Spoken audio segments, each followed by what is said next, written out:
All right, welcome everybody. We not only have some regulars here, but we also have some new people here. So I want to go over some terms just because people that are new to this class might not be familiar with it. I don't know everybody's vocabulary level, and also people a lot of times people will accept, well, this is what I've heard, and then you start coming from a different perspective. Like, I'm not familiar with that. What is this guy talking about? So I'd rather just start from the beginning so everybody has the foundation, and then that'll take us through what we need to know on the topic. If anybody's not interested in riding bicycles on Shabbat, that's what we're going to be talking about. But first, I want to lay the foundation down for people who are new. So there's some vocabulary terms that I want you to know. Mitzvah is a Torah commandment. Plural is mitzvot. So every time you hear one of these words, I want you to say in your mind, Torah commandment. Even if we say mitzvah or mitzvot 30 times, I want you to mentally say Torah commandment 30 times. I want you to train yourself to do that. Because we're also going to talk about halacha, plural is halachot. And when you hear this, I want you to say in your mind, laws enacted by the Sanhedrin. And then when you hear the word minhag, or plural, minhagim, I want you to say customs and traditions. And then when you hear the word humrah or humrot, I want you to say optional stringencies or unnecessary stringencies. Sometimes we'll be going back and forth using these terms. Okay, this people have this type of minhag, but it's not halakha. For a mitzvah is this, and we derive the halakha from that. And later, people created minhagim. You should be in your mind Torah commandment, halakha. Okay, we're talking about customs and traditions, back to laws enacted from the Sanhedrin, Torah commandment. This is how you train yourself to know what it is we're dealing with. Because oftentimes, when you're listening to shiurim lectures, rabbis will just use them interchangeably. They're not always interchangeable. Now, you might not always know the difference. You might hear them say it's a mitzvah to feed your animals before you eat. You've got to, feed your animals before you have breakfast. That's not a mitzvah. That's halakha. So you might not always know the difference, but the first step is to train yourself to know, okay, yeah, we're definitely talking about customs and traditions. He's talking about not eating kidney oats. He called it halakha, but it's obviously a minhag. So when he called it halakha, laws enacted by the Sanhedrin, it's not, because halakha is binding on everybody. That would be nobody can have kidney oat. The fact that we know Sephardic Jews are eating kidney oat means it's a minhag, custom and tradition. And that's why Ashkenazim are not eating kidney oat because it's a minhag, custom and tradition. So mitzvah, Torah commandment, halacha, laws enacted by the Sanhedrin, minhagim, customs and traditions, whom wrote optional stringencies. Okay, everybody have these terms so far? Mm-hmm. So actively in your mind, when you hear one of these terms, be in the habit, because we're going to do this for other things too. We're going to start separating when somebody is talking about what's in the Torah. We need to know, is it in the actual five books of Moses, or are they quoting the book of Job as if it was Torah? Because there's a difference. Job is not in the Torah.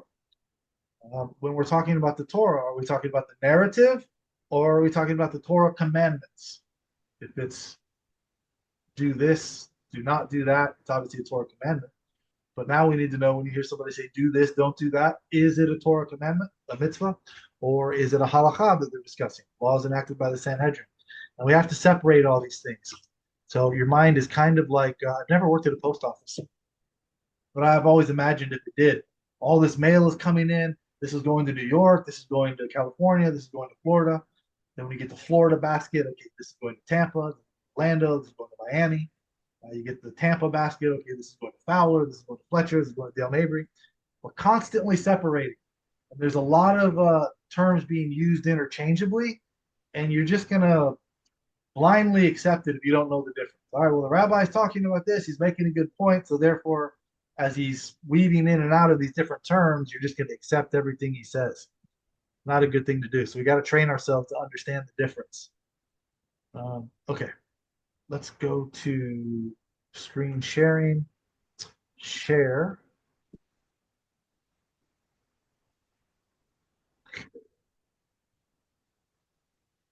Screen up. Why are we not bring? Okay, there we go. Let's go to YouTube. Does everybody see the YouTube channel here? Yes. Okay, so then for people that are not familiar, this is my YouTube channel. I just want to give you a quick tour. I'm a big fan of playlists. So right here, you have Crash Course in Jewish History. Okay, this Hmm. is Rabbi Ken Spiro. He teaches at Aish Torah. It's a yeshiva in Jerusalem. It's like 36 courses, all between 45 minutes and an hour and 20 minutes long. It covers all of Jewish history from Bereshit all the way to I think the early 2000s. Okay, Shabbat playlist. I think this is over 100 videos. This is Rabbi Chaim Ovadia. Um, this will tell you everything you need to know about Shabbat and how to comply with it in the most lenient but acceptable way according to Orthodox Judaism. He's a Sephardic rabbi. We're going to talk about him today. Is it Kashrut, possible to get the YouTube link? Like, did someone send it in the WhatsApp yeah. group? Can you send that, Ashley? Are you able to put the link in the chat, Yeah, or I can somebody send that. will? Okay. So for Kashrut, Yonatan Halebi, he's got an 8 video series. His channel is Shaviti. And what I did with these 3 playlists, okay, I just put the first video here in the playlist. When you click on the description, I think that takes you to his channel. And you can watch all 8 videos on his channel. That way he's getting the views for people who care about it.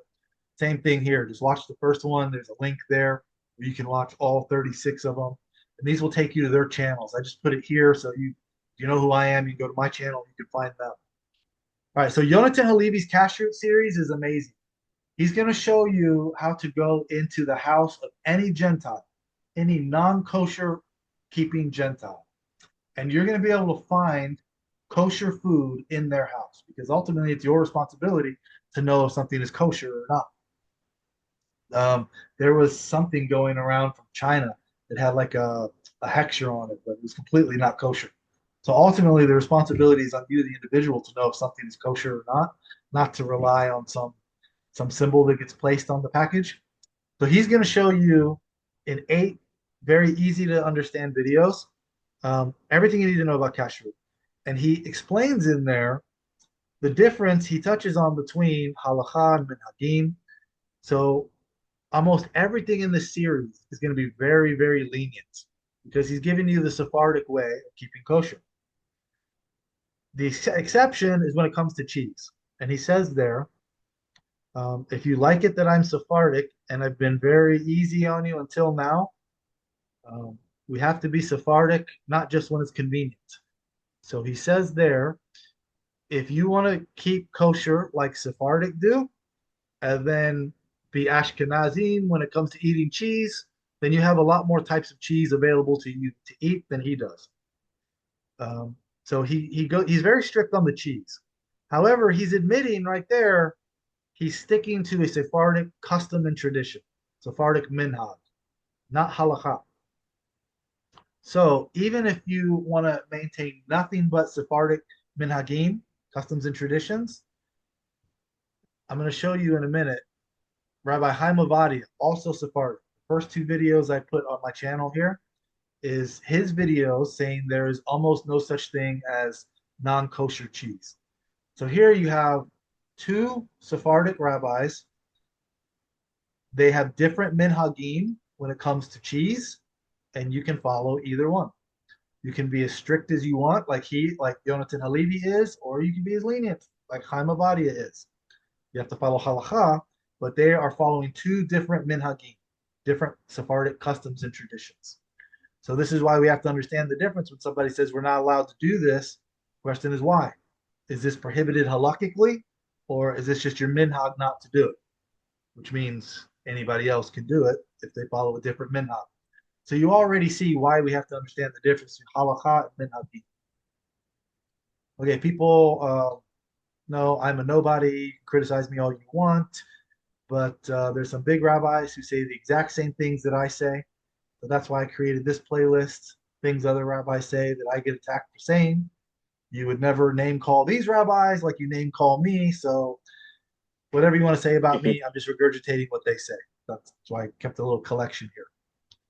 Okay, I really started this channel for this playlist here. I created a series called Defending Converts to Judaism. Looks like it's 20 videos. There's two parts to it. This is one part. The second part is this one, Laws of Converting to Judaism. This is all the laws dealing with conversion. So you can master them by just following this. Then I started a series. I was going to go through all 613 mitzvot from Rambam. I did 3 of them. I don't have time. I don't enjoy editing and doing things on computers, so I gave up on it. And anyone that doesn't, some people don't have access to a synagogue. So if you're looking to have a Kabbalat Shabbat service, you don't know what to do. There's a playlist here. It can show you what some of the minhagim is for Friday nights. Okay, so those are the playlists. Lots of things that you get from out there. The videos. This puts it in chronological order. As I said, the first 2 videos, there is almost no non-kosher cheese, part 1 and 2. So I follow Rabbi Yonatan Halevi's kashrut series. That's how we keep kosher. The exception is with cheese, and there I would deviate to here. Okay, there's the series that I was creating. There's the laws of Judaism, some famous rabbis that say some of the same things that I say. Not allowed to have a Shabbos goy. Controversial, but I have some controversial opinions. You'll get to know them if you stick around. Noahide scam. I've dedicated, I don't know, 7 hours to that. Rambam's view on Mashiach. How does halacha function? 1, 2, 3, 4, 5, 6 hours, 7 hours or more on how halacha functions. It comes from the Mishnah Torah. Some Talmud stuff. Okay, so there's my YouTube channel. If you want to get familiar with any of that stuff, you can. If not, also fine. Okay, so like we were talking before the recording, um, riding bicycles on Shabbat. It just happened to be that we were discussing this recently, and I found an article on it, and I criticized it pretty harshly because they were disguising the language, trying to conflate halacha and minhagim in a sort of deceptive way. So I criticized that pretty harshly. But it just so happened, like 2 days ago, I get an email, and on Safaria, I guess Haim Avadia just put this letter up. I don't know if he wrote it a long time ago or just giving me a notification, or if he recently did it, added this. But this is what I figure we'll talk about today. We just talked about Haim Avadia, his Shabbat playlist. He's very lenient on the cheese. And so he wrote this about riding bicycles on Shabbat. It's like 10 pages, but it's very big text. So we can probably get through it pretty quick. Any volunteers? Anyone like to read? I don't see you on my screen, so if anybody is willing, you can start. If there's any volunteers.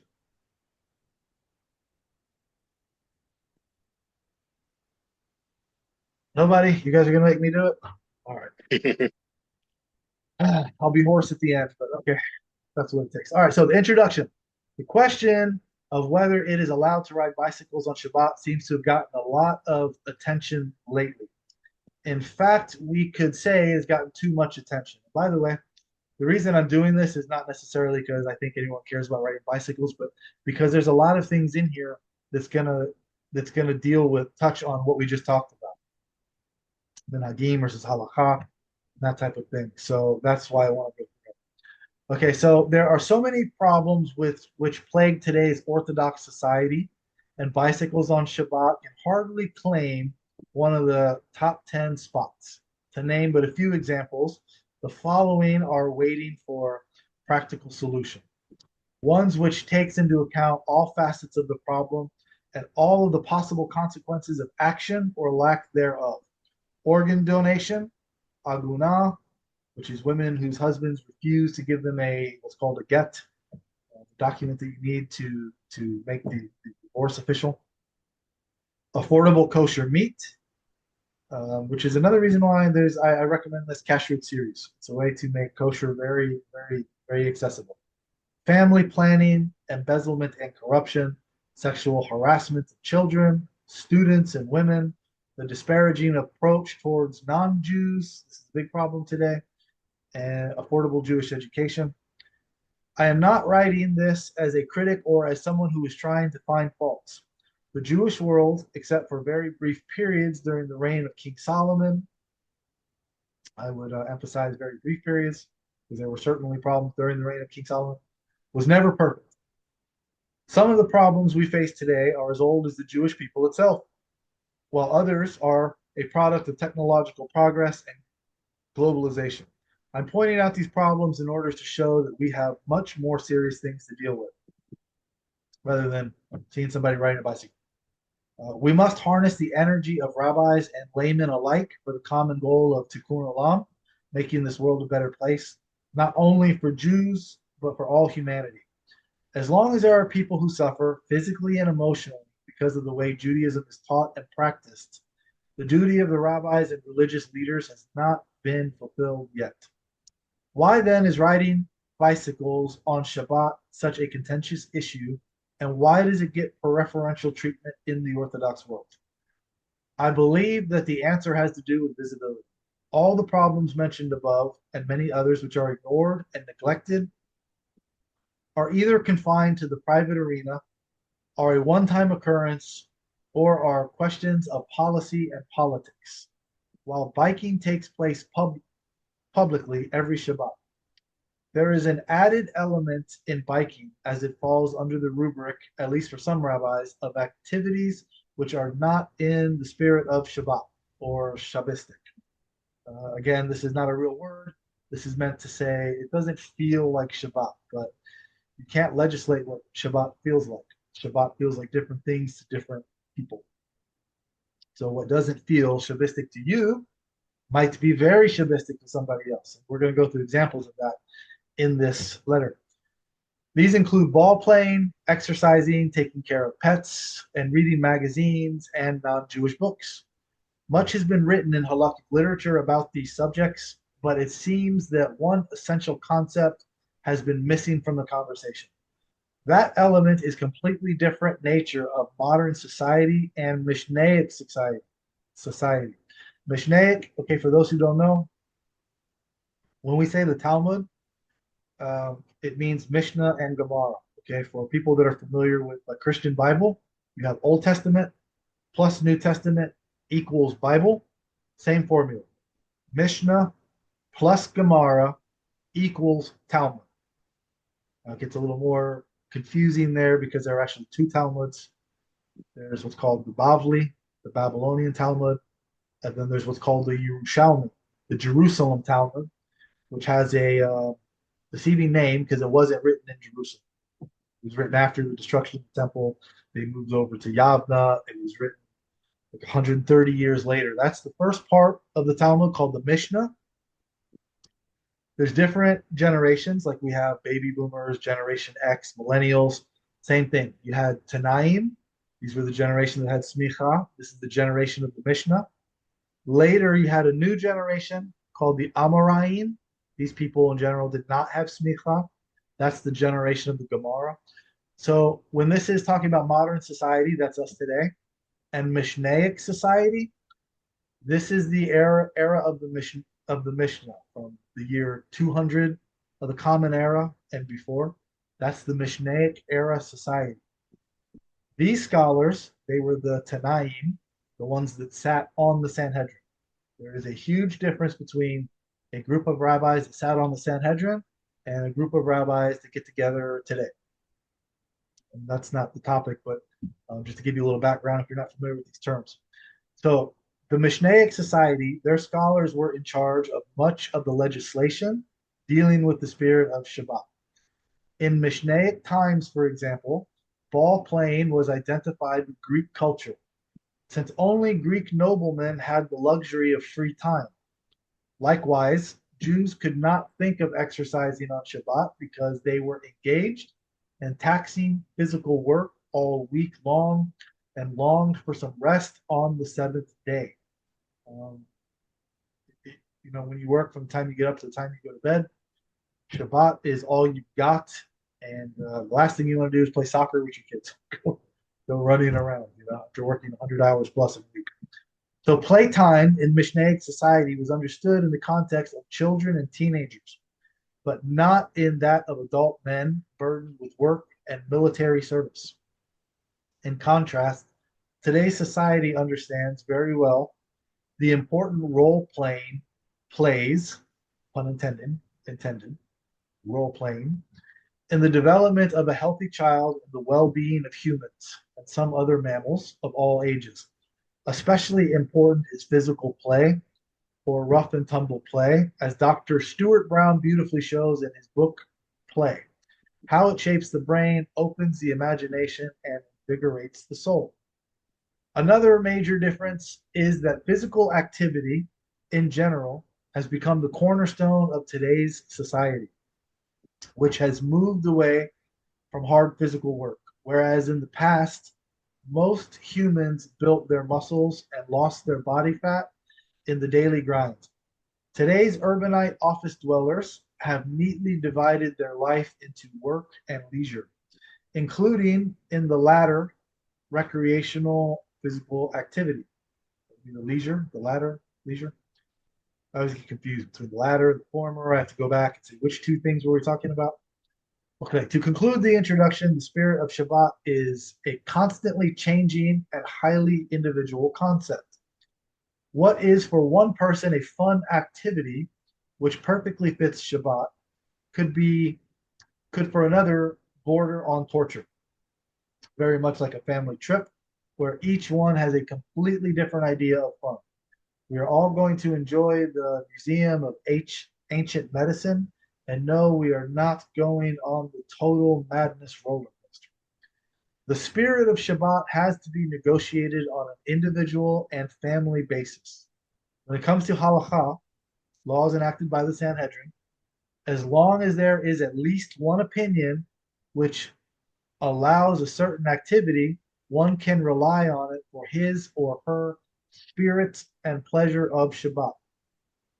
Now, um, when it comes to halakha, these are laws enacted by the Sanhedrin. As long as there is one opinion, if you have one opinion today of somebody that says, um, we're not allowed to cut the leg off of an animal and eat the meat of the leg while the animal is still alive. This is the Torah commandment. This is a mitzvah. If there's somebody that comes along and says, I have an opinion, one opinion. My opinion is that that mitzvah, that Torah commandment was there because we didn't have refrigeration. So you had to keep the animal alive. So you would cut the leg off of one animal, cauterize it, burn it. Very painful experience for the animal. And then the next day you do the same thing. You could do this 4 days in a row. Uh, but now that we have anesthesia, we don't have to burn the wounds. We can sew it together. It doesn't apply the same way. So now we can do this. We can torture an animal like this. Are we allowed to do that? No, because we are talking about a mitzvah, Torah commandment. We cannot do away with it. So when we're talking about one opinion, it's not just an opinion that somebody says today. Remember, we're talking about halakha. Who can enact halakha? The Sanhedrin, because halakha is laws enacted by the Sanhedrin, and this is binding on the entire Jewish people. So one opinion today that differs does not mean you can follow what some opinion says. It has to be that there's a system in place that we have to follow. So really what I think this is saying is when it comes to minhagim, if there's a different minhag, you can follow the other minhag. You're not required to follow customs and tradition like you are halakha. I'm not sure if he made the distinction here, but I think that's what he's saying. Okay, so you can rely on it for his or her spirit and pleasure of Shabbat. So, for example, we're talking about riding bicycles. Halakha did not talk about riding bicycles. I don't think we had bicycles back then. So this is going to be a matter of minhagim. Okay, I'm not sure if that was the best example. Chopping legs off of, I probably could have came up with a better example, but it was kind of off the top of my head. All right, so benefits of biking on Shabbat. So far, we have discussed the importance of studying any problem, including halakhic in its totality. In the same measure that a rabbi considers a potential harm to the image of Shabbat because of biking, he should also consider the benefits of biking. Let's look at those specific benefits. One, it allows people to get to shul with more ease. Two, in many communities, living at a greater distance from the shul means more affordable housing. So if a family decides to bike on Shabbat, it could diminish the burden of renting or buying a house. So you could get a house that's a little farther away from the synagogue, still be able to make it there. Or if you have to be within walking distance, that limits the houses that are going to be an option for you. Okay, observant teenagers complain that on Shabbat they feel stuck at home. Biking would allow them to meet with friends and socialize, thus making the Shabbat into a positive experience. This is in line with the statement of the Shulchan Aruch that those who enjoy physical activity are allowed to do so on Shabbat, suggesting that this is for them oneg Shabbat. Biking allows a person to relax, enjoy nature, and engage in invigorating, healthy activity. Of course, there is a limit to allowing activities on Shabbat because they are considered pleasant by some people. That limit is that if the activity is not biblically forbidden, the joy one derives from it makes it permissible. So if you enjoy doing something, and this is a much better articulated way of saying what I tried to say, that it is not biblically forbidden, then the next step is it halakhically prohibited? Laws enacted by the Sanhedrin? If not, then you are dealing with minhag. Is it prohibited? Because that's our minhag, custom and tradition not to do it. Which goes to show that minhag is not binding on the next community, and they have a minhag of doing it, which goes to show it's not halakhically prohibited. And in this example, it's not biblically forbidden. So it stems from here that if one of the leading authorities on Jewish law sanctions a certain activity, anyone can rely on that opinion, regardless of local or communal practices, regardless of minhagim, is what this is saying. If that activity improves his or her Shabbat experience. There is indeed such an authority. Rabbi Yosef Chaim of Baghdad, that's me, got my residence wrong. I'm not from Baghdad. I'm just teasing you. This is the Ben Ish Hai, a prolific author of more than 70 books and a scholar who received questions from all over the Jewish world. In responsive Rav Pe'alim, we find a comprehensive discussion of riding bicycle on Shabbat. The discussion is an answer to a question sent to the rabbi by Mr. Meir Salah, one of many Iraqi Jews who immigrated to India in the 1800s. The question from India. All right, do we have any volunteers to read? Or am I doing this whole thing?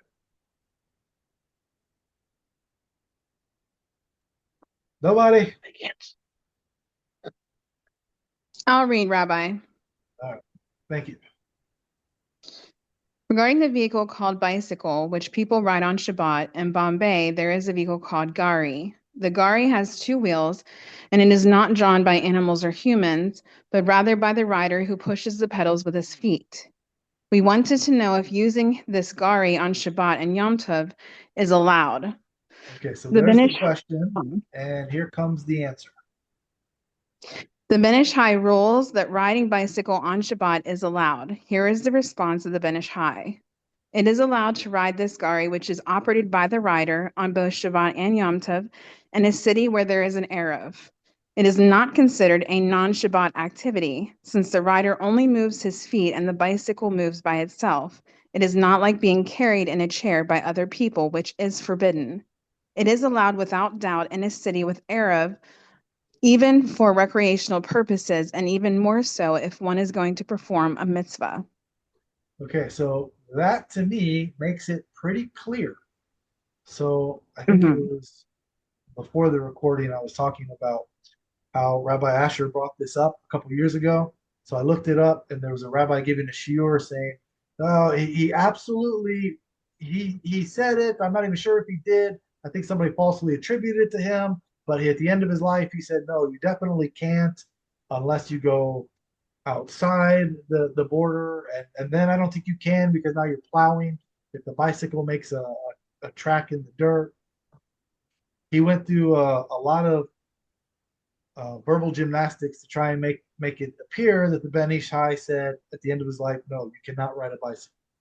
We'll deal with that more in this letter, but right here is a simple ruling which makes it very clear. Is there anything not clear about this? Anyone have a question about his ruling before we move on? No. Okay, so then I think we have our answer from the Ben Ish Hai. And as we saw, you can rely on this, but it gets better, so we'll keep going. The Ben Ish Hai sees the bicycle as a mechanical extension of the rider. He draws the distinction between riding a bicycle, which involves only the rider, and between being carried in a chair by porters. He goes on to say that one cannot forbid the use of bicycle as a measure for preventing confusion, such as misunderstanding the nature of bicycle and allowing other activities. He stresses that today's rabbis are not allowed to make new decrees and restrictions, and that we should rely on people's common sense. Following this clear warning against the tendency to oppose and reject any technological innovations, he says, I wish that our generation would have kept the decrees that are explicitly stated in the words of the sages. Okay, so some pretty important things in here. He explains the issue of carrying. This does not qualify. And right here he says, one cannot forbid the use of a bicycle as a measure for preventing confusion. Oh, right here. He stresses today's rabbis are not allowed to make new decrees and restrictions. Okay, what does this mean? I showed you on the channel how does halacha function, parts 1 through 6. This is Hilchot Mamrin in the Mishnah Torah, which tells us exactly how it functions. It explains the difference between halacha, which is laws enacted by the Sanhedrin. In fact, I think it's Hilchot Mamrin, chapter 1, halakha 1. It says the essence of Torah Sheba al Peh, the correct translation of oral law, is the rulings of the court, not any court, that court, the Sanhedrin. That is who has the authority to enact halakha. And it says there specifically in an era without the Sanhedrin, which is today, this is that era, rabbis can only make minhagim, customs and traditions. They are not binding on any other community. They are not binding on any other generation. So when a new issue comes up, each community has the rule. How are we going to proceed with this minhag, this custom and tradition? Whether it's a bicycle, whether it's electricity. And what one decides, the other community does not have to follow, and no community is required to follow the previous generation, because only the Sanhedrin had the right to ratify minhagim, customs and traditions, into halakha, laws enacted by the Sanhedrin, which is binding on everybody. It's also stated there, the same sentence.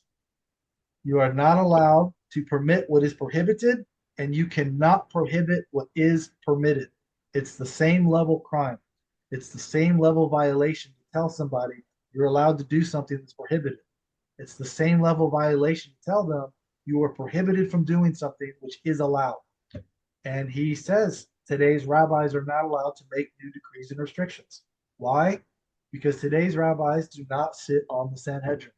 So we can enact minhagim, but that is only binding on our local communities that voluntarily accept that minhagim. That is not the same thing as a halakha, which is binding. Now, you can violate halakha, you can break the law, we don't advise that, but that is different from deviating from some local minhagim, some local custom. Okay, everybody clear, or any questions on this concept so far? Clear. Go ahead. Did you have a question, or you were just saying you get it?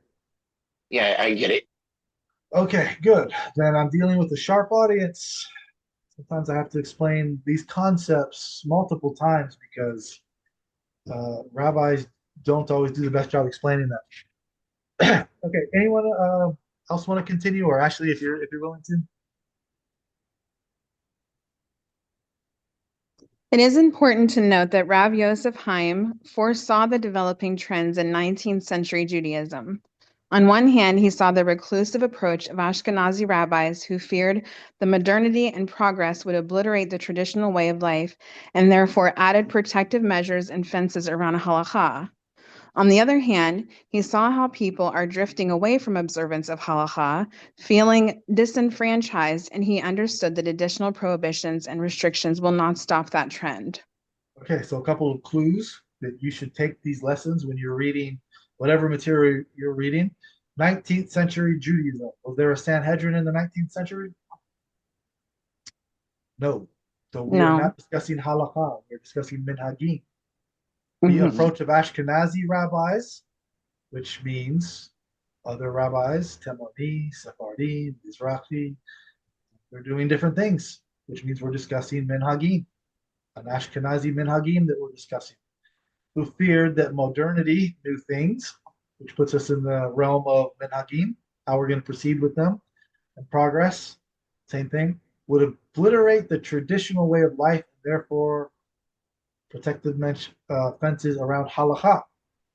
What's halakha? Laws enacted by the Sanhedrin. Not carrying.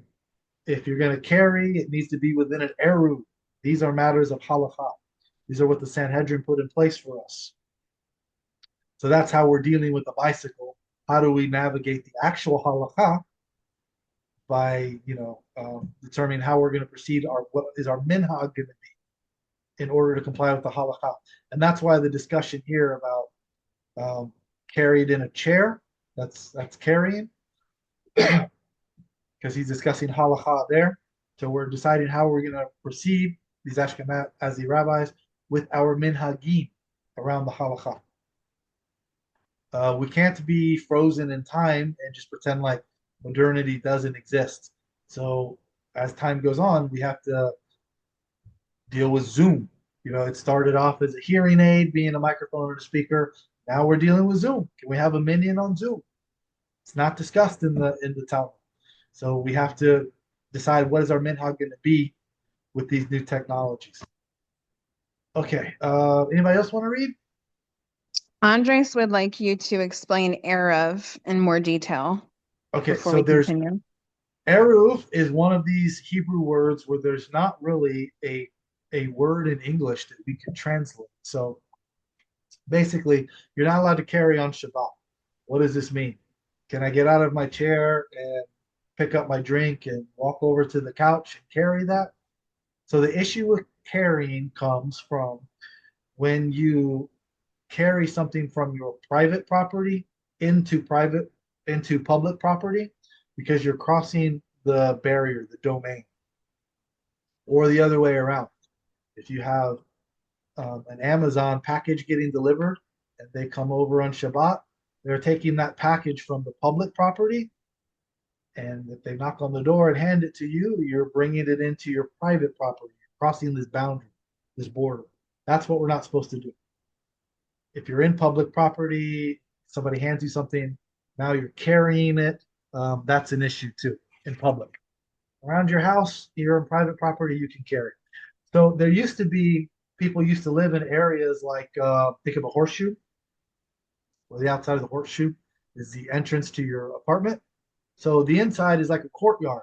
Well, we didn't always have big, luxurious, nice synagogues. So, your Shabbat would be spent in somebody's apartment with the rabbi or whoever. So we have to carry, food to get there, things we need for Shabbat. So how do you carry? If we're not allowed to go from my apartment through the courtyard into your apartment. So an eruv is like a legal loophole that was created by the rabbis so that we could carry in a limited circumstances. You could go from your private property into the public property of the courtyard, then from the public property of the courtyard into the private property of the house you're going to be in for Shabbat. So The there's a Mishnah, sorry, Rabbi. The Mishnah, because I just started the Mishnah over again, and I was listening to that, goes into excessive detail. yeah. How you can, if you ask this person, you give your Arab to this person, that person. I mean, it's a very, very detailed loophole. Is I that correct, think Rabbi? yeah, I think it's something like 60% of the Mishnah that deals with melachot is devoted to eruv. Of 39 melachot, 60% of the time will be spent discussing this one. So there is a lot of rules. So let's say in this horseshoe example, you leave your apartment, you've got like a screen room with a door to get into the courtyard. So everybody in this horseshoe has to agree. My door to my screen room to my back patio, I agree is going to become public property. You can't have every apartment and then Salah doesn't agree, and then every apartment does. Now there's a break. So what you can do is you can say everyone agrees it's considered public property, so now you can go across there. But if someone doesn't agree, then they have to, I mean, it becomes public property now. Somebody could walk into your screen room and you can't say they're trespassing because it's technically public property in order to have the air room. If you don't agree, you can put, I think, tape over it. So now you lose your access. It's a very long legal process with all the rules. I'm not an expert in it. How is it? How does that look today? Today, there's places, I guess, in New York City, which I've never been to, where they have like strings on telephone poles, so it's all connected. So if there's a storm and the eruv is down, now it's a problem. Chabad is one of the people they don't hold by an eruv because it is sort of a legal fiction that was created. They don't hold by an eruv. This is why the Chabad rabbis will have a belt with a key on it, so they're not carrying the key to get into the synagogue. They're wearing a belt that has a key on it. So it's kind of a loophole to get around it.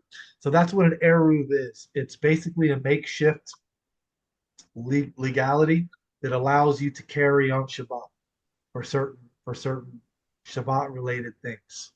Because if there's So, no eruv, then you should not legally be carrying. There's exceptions to every rule. The kuach nefesh, if you're in a dangerous place, you need to carry something to protect yourself. These types of things, there's exceptions. Does that answer your question about the eruv? yeah, so in a way, it's like a cordoned off community type of thing where I guess a certain amount of activity is allowed within that. It's an extension of your property, basically, is really what it is. Yeah, Yes. so it's a boundary line, Yeah, that Okay. basically. everybody agrees to participate in so that we can carry on Shabbat. And when it comes to the key with the belt, I know you were saying that only the Chabad practices that. I have heard of that. And so I've heard of there are communities out there that also practice that. I'm not sure if that's true or not, but that's what I've heard. And apparently, for them to open the door, I guess they would have to move the key from their belt, open their door, and then immediately put it back on the belt or something like that. Yes, because yes. Interesting. Okay. And is that usually practiced within, I don't want to say it like this, but I guess this is a way of like distinguishing the difference, but the ultra Orthodox Jewry compared to maybe modern Orthodox or quote unquote Well, regular halacha is Orthodox. halacha, so you're not allowed to carry Okay. on Shabbat. So it's If you have practiced by, it should be practiced by everyone then, in theory. so if you even modern Orthodox, you're not allowed to carry because that's halacha. That's binding on everyone. If you have an eruv, then you can carry. So you can carry the key to get into the door. It's not a problem because you're within the eruv. Chabad does not use an eruv, so Chabad is not allowed to carry. So it's they're choosing not to use the eruv, and for that reason they won't carry. Okay. That makes sense. Appreciate that. Yeah. Thank you. So the Chabad is ultra orthodox. So they do engage in a lot of chumrot, optional, unnecessary stringencies, but carrying is one of the 39 melachot that we're not allowed to do. So that is halacha, a law enacted from the Sanhedrin. So that's not a chumrah. That is binding on everybody. Now there's people at Chabad that drive and they carry and they do all kinds of things, but they're doing that in violation of halakha. So there, if you have to carry, then what you should do is what's called a shinui. It's an unusual way of doing things. So if there's absolutely no way to get around it, you have to carry. Let's say you ended up in a hotel room. There's no air roof. You have to carry something. What you should do is try and do it. Use a shinui. Carry it in a different way. And this is what I think it was Rav Moshe Feinstein and Rav Cook. I forget which order, but one of them said a lot of people were getting mugged, I guess. So one of them said carry like a $10 bill in your sock because the normal way you carry it is in your pocket, but it's Shabbat. You're not supposed to carry. So carry it like a shinui, a different way. So put it in your sock. So then the other rabbi came in and said, well, so if you get mugged, instead of getting injured because you don't have anything to give them, you'll have a $10 bill to give them. So the other one came and said, for every Jew, a 22. If you're getting mugged, carry a gun. That's how you, instead of giving them a $10 bill, give them a lead ending. So yeah, that's if you have no choice, you have to carry. Try and do it in the shinui. I This like is that one. the same way so I'm people. gonna have to remember that one. I don't know if your lead ending was part of the quote. I kind of added that part myself, but he definitely told you to carry it for every Jew of 22. It's like a famous quote. Okay. Did we read this? I don't think we did. No, we left off on 3.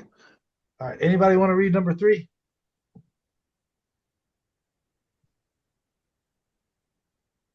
Back to me then. Okay. The I can Benish High. continue, Rabbi, if you don't want to.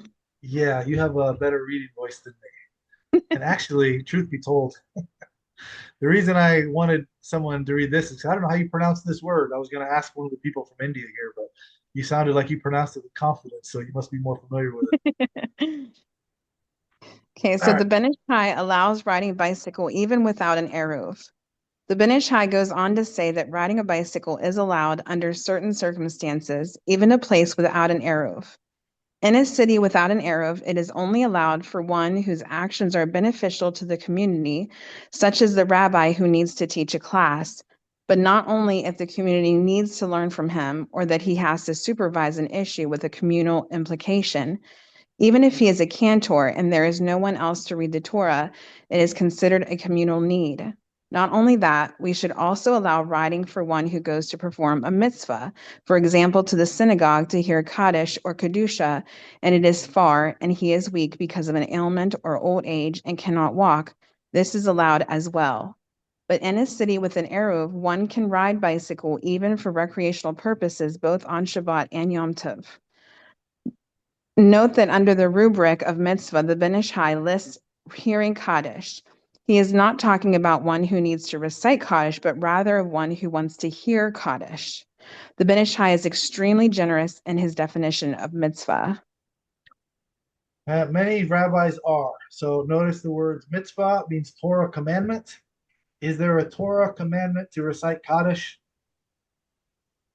It's not one of them. This is a No. later. This is a later thing that we do. So you see why I'm very big on you hear mitzvah, Torah commandment. The next step in the process is knowing what are the Torah commandments, so that when you see this, you know he's referring to something that's not actually a Torah commandment. And many people don't do this. They just say things like it's a mitzvah to eat all the food on your plate. Your mom worked hard on cooking this, finish the food. It's a mitzvah. Is there any negative commandment? Do not throw a plate in the trash that has food on it. No, it's not a Torah commandment. So this is why we really have to separate these definitions. Otherwise, everything is just jumbled up, and you're telling people that this is a mitzvah when it's not. People think they're violating a direct commandment from God. But not only is it not a mitzvah, it's not even halakha. It's just a minhag and a chumrah at that, an unnecessary one. So this is why it's like beating a dead horse. But once you're trained to know these definitions, you'll watch your shiurim totally different, and you'll see how, like I was describing, all the separations in the mail room example. You'll be doing that, and you'll see how they weave and navigate, but you'll be able to follow along with exactly what's happening. Now, this doesn't mean necessarily disrespectfully interrupt them and say, well, actually, that's not a mitzvah. But I mean, for you, your own educational purposes, you need to be able to tell the difference. Okay, he was extremely generous in his definition of mitzvah. Go ahead, if you would. Because he sees no problem in riding the bicycle even where there is no eruv, and he wants to maintain some boundaries. This ruling of the Ben Ish Chai has been followed by many Sephardic Jews around the world, but has been contested by some rabbis for feeble reasons, most probably because of an intuitive feeling that it is not right to ride bicycle on Shabbat. The arguments of those who seek to forbid will be mentioned briefly later. Since we can rely with total confidence on the halakhic authority of the Ben Ish Chai, we need, however, to address two arguments which claim that the Ben Ish Chai himself would not stand by his ruling today. Okay, remember in that shiur that I found a couple years ago when Rabbi Asher first brought this up, the guy was saying that it was an hour long of trying to twist it to say that the Ben Ish Chai was against this.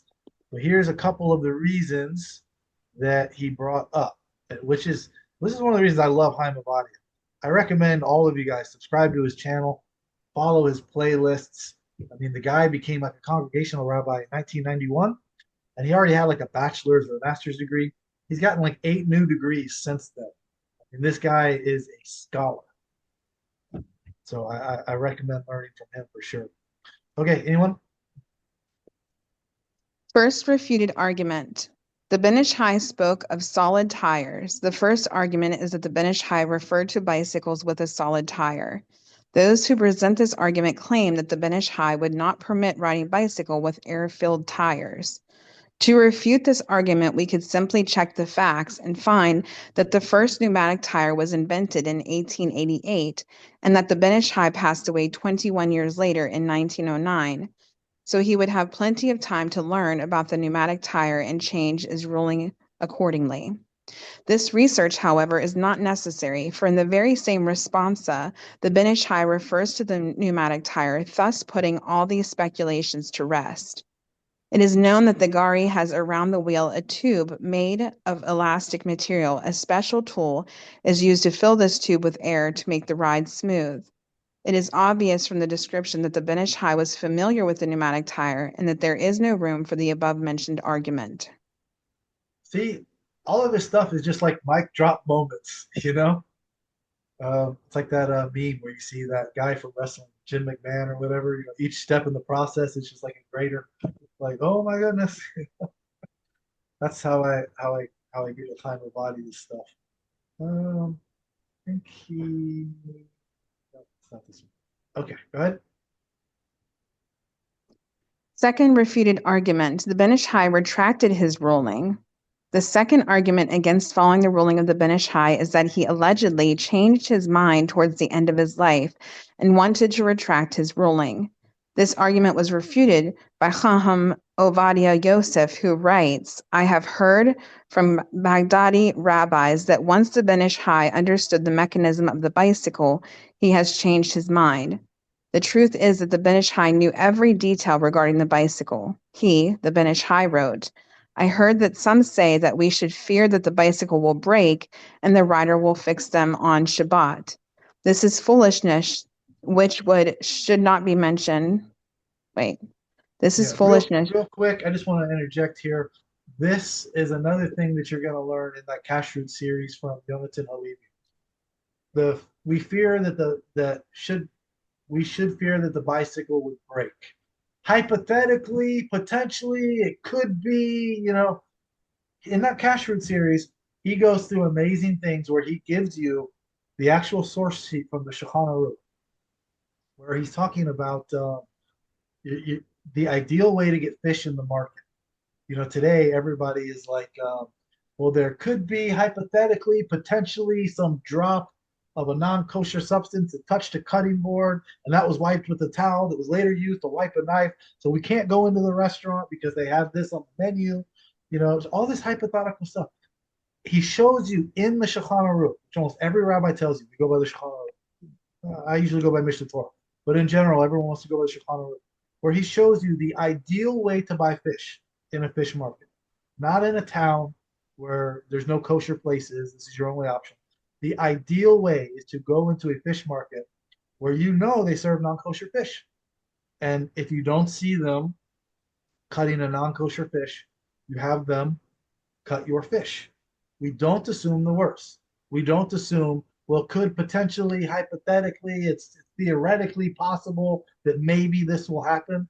And when you start going through rabbinic literature, you see this theme all throughout. This concept that we should be afraid that something could potentially, hypothetically happen, this is a recent invention. And I think it's come from people who don't read rabbinic literature.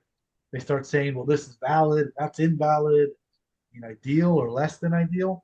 But you really do not see this in rabbinic literature. It's a modern invention. So that's something to be aware of when you see all this hypothetical stuff coming in. That should be a red flag that this is probably not actual halakha. This is probably an argument for someone that doesn't know better, and their knee-jerk reaction is, I don't want to get caught telling somebody you can do something if somebody else prohibited it, so I'm just going to find a way to prohibit it. But as we discussed, that's not the way to be. Okay, go ahead. This is foolishness, which should not be mentioned, since we cannot make new decrees which were not mentioned by the sages. There are many things which might break on Shabbat, yet the rabbis did not fear that someone will fix them on Shabbat, so we should not invent new decrees. Rabbi Ovadia Yosef goes on to say that the rumor that the Ben Ish Hai changed his mind is a false rumor and should be rejected. If it were true, says Rabbi Ovadia Yosef, the Ben Ish Hai would have written so in one of his later books. In fact, not only did he not retract his ruling, but he has reiterated it in the last book he published, Divrei Haim. In that book, he writes on page 200 that one might argue that if the bicycle would have been invented at the time of the sages, they would deem them forbidden on Shabbat. But we do not accept this argument, since the power of announcing new prohibitions is reserved to the sages of the Mishnah alone, and it is therefore permissible to ride bicycle on Shabbat. Where was it in here? Called it foolishness. Rabbis did not fear that someone would fix them on Shabbat. We should not invent new decrees because we can't. Mm-hmm. And this is why the sages of the Mishnah. This is the authoritative part of the Talmud. This is the Tanaim. These are who had smicha, going back to Moshe Rabbeinu. Something that the later generation, the Amoraim and the Gemara, did not have. Except for like a handful, there was like 5. But in general, the Amoraim did not. So you cannot enact halacha, only minhagim. Okay. There's another name that's going to come up, I guess, later on. Okay? Rabbi Ovadia Yosef on the ruling of the Ben Ish Hai. Rabbi Ovadia Yosef reinforces this statement in his last book, the 10th volume of his Responsa, Yabia Omer. He writes to a rabbi who wanted to forbid wearing electronic watches on Shabbat and uses the ruling of the Ben Ish Hai on bicycle as an example. As long as the rabbis did not say that a certain object is forbidden, we cannot declare that it is forbidden, even if we have new data which did not exist at the time of the rabbis, as, for example, regarding this watch. The Ben Ish Hai also wrote so, and he repeated it in his book, Divrei Haim, regarding the permissibility of riding bicycle on Shabbat. We see that there are many things which the sages would have been able to declare forbidden, but despite that they let them be permissible. Similarly, regarding the bicycle, even if we find a reason to forbid for fear that they will break and one will fix them on Shabbat, and even if we claim that if bicycle existed in the time of the rabbis, they would have been forbidden, they are still permitted. That is because only the early sages were able to make decrees, and since they are not among us today, we do not have such authority. Rabbi Yosef goes on to say that there were those who wanted to forbid bicycle on Shabbat because it is not in the spirit of Shabbat, but he quotes others who refute them and say that there is nothing in riding bicycle which will make them more appropriate for Shabbat or for weekdays. The only reason one would not use bicycle on Shabbat, concludes Rabbi Yosef, is because of the problem of the Eruv. If one rides a bicycle where there is no Eruv, he might take it from the private domain to the public domain. Note that riding in the public domain is not a problem even without an Eruv, as the Ben Ish Chai explains, since the bike is not being carried but rather become one with the rider. Rabbi Yosef repeats his insistence that the bicycle is permissible according to the Ben Ish Chai a third time, also in the 10th volume of his Yabia Omer. Here he actually supports the ruling of the Ben Ish Chai with the ruling of Rav Yaakov of Emden, the Yabetz, who says that we should be very cautious when coming to institute new prohibitions because usually they cause more harm than good. He again rejects the rumor that the Ben Ish Chai changed his mind and quotes Rabbi Eliyahu Mani, a great scholar and one of the elders of the Baghdadi community, who says that even though he would consider being strict regarding the bicycle, he would not dare rule against the Ben Ish Chai. Okay, so there's an example.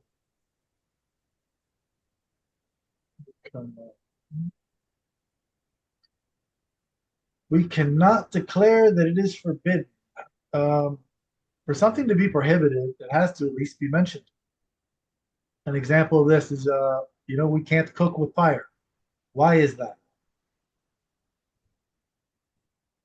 Anybody know? Why did they specifically mention fire? Answer is because it could come to be that you would want to stir the coals. So you can't cook with fire. So what they did is they said, well, if that's the law, I can't cook my lunch on Shabbat on a fire because you don't want me stirring the coals. And that's what's prohibited on Shabbat. Then we'll cook our food in the hot springs of Tiberias. I guess there's like lava that flows under the water. There's like a rock that gets the rock really hot, heats up the water. So they had this elaborate pipe. They would put like the food in the bags, cook it in the hot springs. It's not prohibited. Prohibition was cooking with fire. So then the rabbis didn't like that, so they destroyed the pipe. Said you can't do that either. So for something to be prohibited, it has to at least be mentioned. And the bicycle was not mentioned. Okay, this is the name I was looking for. We talked earlier, I don't remember if it was before the recording or shortly after, about Rabbi Shlomo Zalman Auerbach. He had the biggest funeral to this day, as far as I'm aware, in all of Israel. So he was the one that wrote a book called Minchat Shlomo, where he goes through everything about electricity and shows how it should not be prohibited halakhically. It doesn't meet the criteria. Now he says that his personal minhag is not to use it because it doesn't feel Shabbistic. He enjoys not having electricity and things like this around. But if anyone wants to use electricity, it's not prohibited, according to him. So you should not feel like you are violating some type of halakha. If you're speaking to someone who's wearing a hearing aid because it's an electronic device that's being activated, people won't walk underneath a door that has a sensor because that causes the electricity to open the door for them. So you could feel the same way. There was actually a case of a guy, I guess it was in Israel. He sued his neighbor in court because his neighbor installed these motion detector lights. So he says he's a prisoner in his own home because he can't walk to the shul on Shabbat because if he walks down the sidewalk, he's going to turn the light on and it's going to activate the light. But that's, to me, an extremist view. So you can rely on Rav Shlomo Zalman Auerbach that even though it's his minhag not to use it, it's not the same thing as a prohibition of halakha to use electricity. That's a very popular minhag. Almost everybody abides by it, but there is a difference between halakha and minhagim. So we were talking about Rav Shlomo Zalman Auerbach earlier, so I knew his name was coming up. So he dealt with this also. The hypothetical, potentially, there could possibly be a problem with the chain. Anyone want to continue with this? We're almost done. Common problems, air and chain. Rav Shlomo Zalman Auerbach rules that it is allowed to inflate a ball on Shabbat. He explains that this action is not considered fixing since all the air in the world is one entity, so one is just putting back in the ball or the wheel the air that was there originally. One can rely on this ruling if there is a need to inflate a tire. Another common problem is that the chain comes off. Because it is common and because it is almost certain that it will happen again, putting it back in place is not considered fixing. If you are still concerned about leaving the bike somewhere if they break, check out Priority Bicycles, which promise to be almost unbreakable at that link. I have not clicked on this website, so I have not looked at it, but I ride motorcycles, and I can tell you, I've got the Harleys are like chain driven, and then they switch to like a belt, which is supposed to be more strong than the chain. And my belt broke all the time. I have a Honda now, it's shaft driven. It's like a solid piece. I suppose it can break. They say you get over 100,000 miles before it does. It might be one of these things. It's not like a chain that pops off or whatever. It could be like a solid shaft. But I didn't look at it, so I don't really know. You didn't know I ride motorcycles. One of my goals, I'm going to join Hell's Angels. I want to be the chaplain for the chapter. Go ahead. Conclusion. The ruling of the Benish High in summary was important and relevant in its time, and even more so today. With the dispersion of Jewish communities and the tendency to live in suburbs, more people do not live within a walking distance from the synagogue or from their family and friends. Riding bicycles on Shabbat for them is a blessing, which allows them to connect with the community, family, and friends. According to the Benish High, one is allowed to ride bicycle on Shabbat. If there is no Erev, it is allowed to ride it for a necessity or mitzvah, but the definition of mitzvah is broad. Some people have a custom not to ride bicycles, but as I mentioned in other rulings, one is allowed to adopt another custom, especially since in this case we are talking of a relatively very recent custom. Additionally, we can rely on the rule, see what people are doing, and follow it.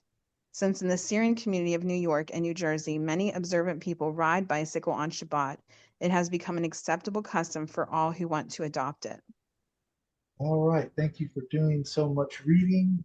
I No appreciate it. problem. And Anytime. so you see, the definition of mitzvah is broad. Other rulings, you're allowed to adopt another custom, another minhag. This minhag is only binding on those in that community who voluntarily choose to accept it. Think of it as lighting fireworks on the 4th of July. Basically a minhag. Eating turkey on Thanksgiving. There's no law in America that says you have to do it. You're violating a law if you don't do it. Basically minhag. We're talking about a recent custom, recent minhag. It's not halacha. See what people are doing and follow it.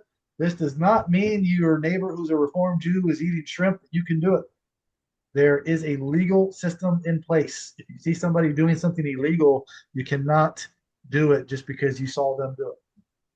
So you have to know what is the law. And this is why we have to know the difference between halacha, the actual law that's binding, and minhagim, customs and traditions. So that is why vocabulary is important. So Right, Julia has a good question. yeah, let She me bring said, you guys back up here because I don't even see. I have to stop sharing to see you guys again. Okay. probably. Want me to read it? Yeah, but So she says, is it a problem when you ride a bike daily, e.g., to get to your workplace, etc.? So it would be maybe considered a workday activity. So I think what she's referring to is like, is it in the spirit of Shabbos if you're doing it every day and you also do it on Shabbat? you eat with silverware every day, don't you? Mm-hmm. So just because something is a weekday activity does not mean that it's prohibited on Shabbat. For something to be prohibited on Shabbat, it's got to be one of those 39 melachot, 39 prohibited labors. So So she's saying because it's going to her workplace or it's an activity, that she's doing in order to labor, would that make a difference because she's now doing it on Shabbat? so there's an argument for that. There's also two ways to argue for it. One is oneg, the enjoyment, if it's something you enjoy doing. So let's say swimming, for example. A lot of people say you can't swim. But if you're working like a slave 6 days a week, the only day you have to do what you enjoy doing, swimming, is on Shabbat, then for the oneg, you can swim. But what if you're doing something that you love doing? Now, are you supposed to say, I can't do what I love doing because I do what I love every day? I swim every day after work, so now I can't swim on Shabbat? That makes it sort of like a weekday thing, but again, is it really prohibited? So there, I would say if it's something you enjoy doing, Shabbat is supposed to be something you enjoy. It doesn't have to be, oh, well, I enjoy doing this, so I can't do it on Shabbat. Married Right. couples, they call it mitzvah night. You're supposed to do what married couples enjoy doing on Friday night. Because you enjoy doing it during the week, does that mean you can't enjoy mitzvah night? So for oneg, something you enjoy doing, Shabbat has to be enjoyable. So I mean, keep in mind, me, Haimavadia, this is controversial stuff. People are gonna say you can't swim, but for the concept of an oneg, you can. The other way to argue for it is for exercise. Um, just because you exercise, a lot of people, they work at a desk during the day, they don't get any exercise. They go home, they feed their children, and they go to bed. They get no exercise whatsoever. So exercise on Shabbat, normally not done, but for health reasons, you could exercise on Shabbat. A lot of people will tell you no, and Haimavadi will tell you yes. Just because you exercise during the week, does that mean you're not allowed to exercise on Shabbat? We can't make Shabbat something that you dread. It has to be something that you look forward to. I mean, who's going to raise their children? Oh, thank God Shabbat is over. Only 6 more days till we have to do this again. So for exercise and oneg, I think you can do it. Again, it's not popular. A lot of people will say no, but I think you can argue for it. When it comes to considering making leniencies, Chaim Avadia interviewed, or Asher Meza interviewed Chaim Avadia, whichever way it was. It's on the YouTube channel. Torah Judaism International is Asher's YouTube channel. If you look at the playlist tab, debates there, interviews, Chaim Avadia is there, and he says there, if the sages who made halakha, Sanhedrin, they had a machine where they could look into the future and see that only 10% of Jews were religious, what would they do? They would enact laws that people are able to comply with. So when we consider a leniency to say you can ride your bike on Shabbat or you can swim on Shabbat, it's not that we're doing you a favor by considering the ramifications of this. We have an obligation to consider this. If you say, well, I can't comply with this, I can't keep kosher because hypothetically there possibly could be a bug that I didn't see in the kosher broccoli, and I'm not allowed to ride my bike on Shabbat, they're going to drop the whole system. So we have an obligation to consider when we're telling somebody something, what effect will it have on them? And we have to make Judaism work for the people, not against the people. So I have no issue with anybody riding the bike on Shabbat. We just went through the Ben Ish Hai. There's going to be people, I told you, there's a rabbi that gave a whole shiur saying, oh, the Ben Ish Hai was against it. This is false to say that he permitted it. He totally didn't. Based on what we just read, according to Chaim Avadia and Asher Meza, I don't have an issue telling anybody to ride a bike on Shabbat. It is unbearably hot here in Florida. If that gets you to a synagogue, I mean, it gets to Pekuach Nefesh. Somebody's going to die trying to walk to a synagogue out here in the summer, and we don't want that. So I don't have a problem, but I just understand it's not popular. There's going to be people who are going to say you can't do that. So it's what can you defend? This is why you'll hear very few original thoughts coming out of me. All the things you hear me saying, this is Rambam, this is Hilchot Mamrim, this is Chaim Avadia. So if you disagree with what I'm saying, take it up with people that are far more knowledgeable from me. That's where I'm getting it from.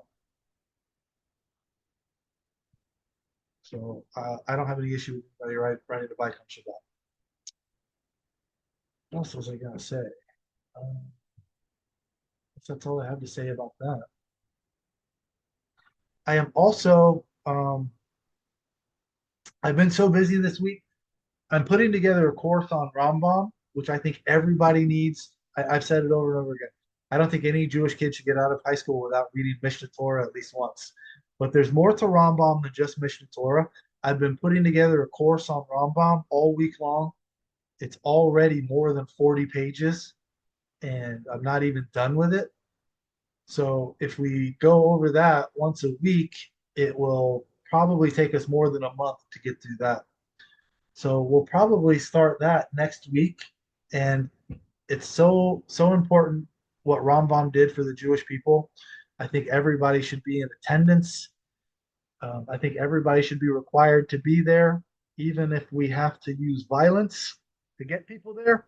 Before it escalates to that, I'm offering you the opportunity to attend voluntarily, which is what I recommend you do. Attend voluntarily before we have to escalate. Can you repeat that again, please, when we're going? So I don't want to be threatened with bodily violence. What did you say? What's that? Could you repeat that? What do you want attendance for? I'm sorry, what was it? I created a course on Rambam. It's already more than 40 pages, and I'm not done with it yet. So it's probably going to be over 50 pages. So I think everybody Nice, should okay. be in attendance, even if we have to resort to violence to get them there. You do not let the shirt and tie fool you. Okay, it will not be pretty if we don't have voluntary attendance. When is this? When is this? Do we send the link out? We could start it next week if you want. Usually on Monday nights, I figure out like what am I going to talk about Tuesday mornings. And this week it was bicycles on Shabbat because I got that email. Chaim Avadia put that on Safaria. But so we can start it next week if you guys want. Yeah, that Will sounds there good. be anything that's downloadable? I'm not tech savvy. I don't know how to do that kind of stuff. Mm. It took me a long time to be able to record here and put it on YouTube. But I don't know. I can if you want like the Microsoft Word stuff that I create, I can send that to you privately or something. Okay. Also, the last few weeks, Sadia David Chazan has not been here. He's been kind of sick. He's been teaching Hebrew on Wednesdays. So if anyone wants to learn Hebrew, he said he's still not feeling well, but he's going to be here tomorrow, same time. Oh, good. So if he is committed to the Temani pronunciation, which I honestly think makes the most sense, because you don't have double letters. You don't have two silent letters like the aleph and the ayin. You don't have like the tet and the tav making the same sound. They make different sounds. So I think it is the most authentic pronunciation. So I respect it. However, I do prefer to keep my own Sephardic pronunciations, but I do think it is the most authentic. So if you're interested in learning that, he should be here tomorrow. Same time we started class, 10 a.m. Eastern time. If you want, we'll be here. He should be here. And we'll send out the link again tomorrow. Yeah, for anybody that wants to participate in that. So It's about an hour long. I think he stays to like an hour, doesn't he, to not overwhelm people? probably, I think an hour is a good time. Oh, by the way, we're still Yeah. recording. We'll stop the recording here. All right, so I guess those watching on YouTube, next week, God willing, we'll be talking about Rambam, and that's a course that will go on for many, many weeks. Well, yeah, I mean, we'll start. Even if I haven't finished it, it's going to take multiple weeks, so I can keep working on it while we're teaching. So, Bezrat Hashem, we'll see you all next week.